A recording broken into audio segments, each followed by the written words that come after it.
JD from Truth Be Told, by way of Raw and Uncut 3. Sitting here with a special guest. I know him as my franchise player, my star player, I like to call him. But if you don't know, if you've been living under a rock, go ahead and introduce yourself. I ain't game up with no nickname yet, so I'm gonna stick with Skiboo for right now. That's it. Magnolia Skiboo. Back again. This like our 5th interview. I got 2 bones to pick with you. So the first one, you know, we came up with this great idea that, you know, we're gonna get your own page started. You're gonna start dropping content. You know, we're gonna do the interview to you know, get it off the ground, get the subscribers. It goes as planned, and then we put the interview out. It does numbers too, and then we don't hear nothing. We don't see nothing from you, man. What's going on? Man, bro, I just didn't know how to do this shit, bro. I ain't about to make no excuse, but I appreciate you for that. You know, everything happened like you said it was gonna happen, but I know how to do it after this. I'm gonna start posting. It ain't gonna be no, you know, all them videos every day, but I'm gonna definitely start putting some content up there.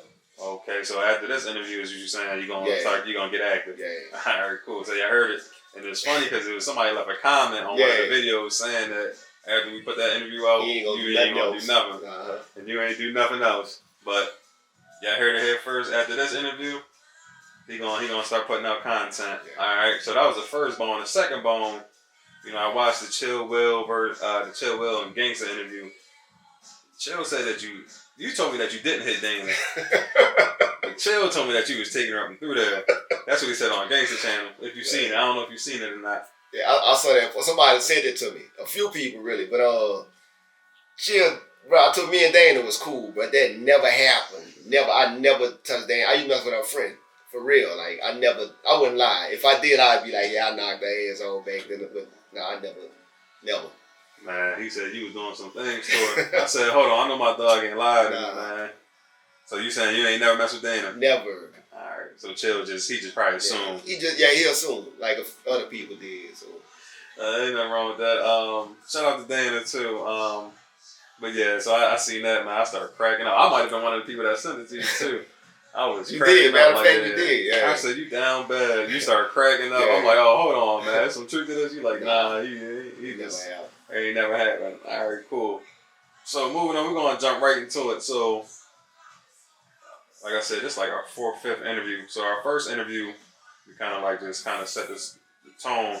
But you spoke on someone that used to run with you, Dooney, and Whop. Whop, he's currently locked up.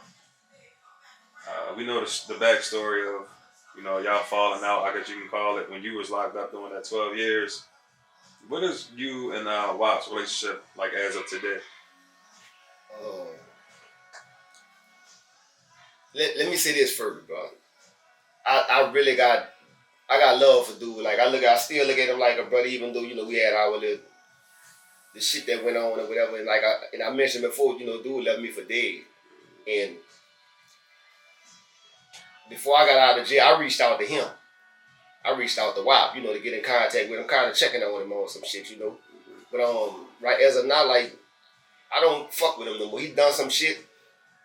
He had the first thing he did that really pissed me off. One of our homies was up there with him, and he was in affairs with him, and Whop was mad at me because I was working. You know what I'm saying? Because it's like, I understand in the way, but you know, because it's like he needed me to, well, he thinking I'm going to get back in the streets, so, you know, if I get back in the streets, like, he know what I'm capable of, and he was going to need that money to help me get home, you know what I'm saying? So he was kind of, we never had that discussion. He was just banking on, like this what it's going to be. You know what I'm saying? So he was saying that shit, dude come to him, was telling me everything, the shit he was saying, I knew he wasn't lying, because it was conversation me and Whop had, or whatever, you know what I'm saying? But, me and him had talked one day, and he had asked me to, he said, man, I need $500. You know, I'm like, you in jail? You know what I'm saying? You know, 100 a month. You know what I'm saying? Or whatever I'll be sending you. So he told me he had a little debt or whatever, some shit. And I'm like, bro, I'm not sending you that type of, that's just, I don't believe in supporting nobody habits. You know what I'm saying? So, but I also, you know, I speak my mind more than I use. And I'm like, bro, I don't even supposed to be fucking with you. Like on no level, because you left me for dead when I was in jail. You know what I'm saying? So he felt a way about that, and that nigga hung up on me. You know what I'm saying? I ain't talked to him since. One more thing. He had done some other shit what I really ain't like, but he had lied, told a female that he used to mess with that I said some shit about, I'm not gonna say her name, about she's supposed to be sick or whatever.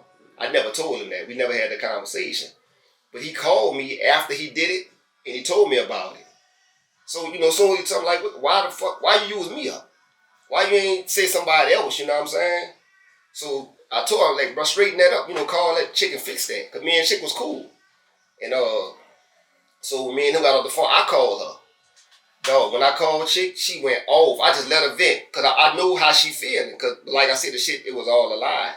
She going off on me, like, cursing me out and everything. And I'm just listening to the shit.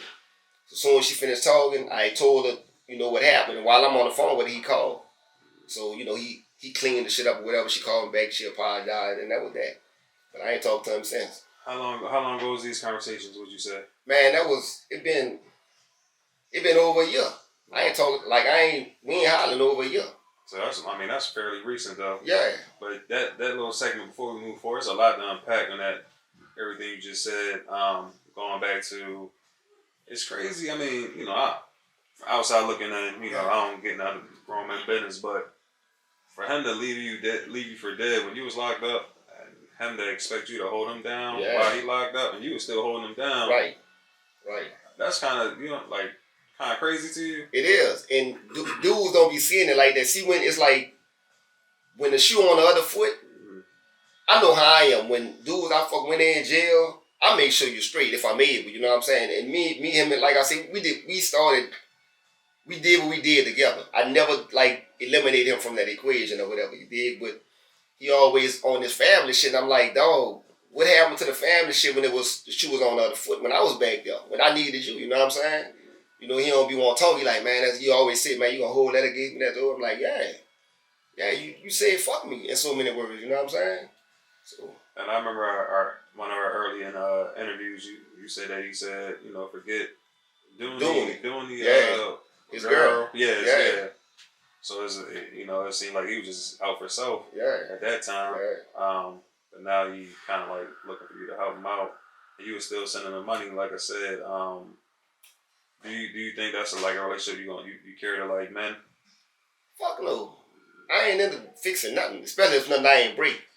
You know what I'm saying? But see the problem with dudes like that, and not just him, that pride be a motherfucker. You know what I'm saying? And also, like, dudes they never want to take accountability for what they did. You know, because like I said, I never was supposed to. Because it's like once you say fuck me, that's what it's supposed to be. You know what I'm saying? But like I said, just being who I am, I reached out. I still sent them money since I've been home or whatever. But like I said, as recently, I ain't. That's a dead situation. Like, I mean, I wish him the best. I hope he get out there some type of way. You know what I'm saying? But nah. Yeah, for sure. I mean, so and then what was like his, I guess, excuse for using your name and the whole mix up with the girl and her whatever? Because he know that I asked him why you use me. He like, man, because you the only one that she know that he be in contact with. For sure, she know I'm gonna be in contact with him. She know, he was like a big brother to me. You know what I'm saying? And that what I was like, why you ain't say somebody else's name? You know what I'm saying? And the way it look is it'll be like she was probably taking it like I really told him that, and I was mad because he told her that I said it, but the conversation never happened. That's why I was so mad about it.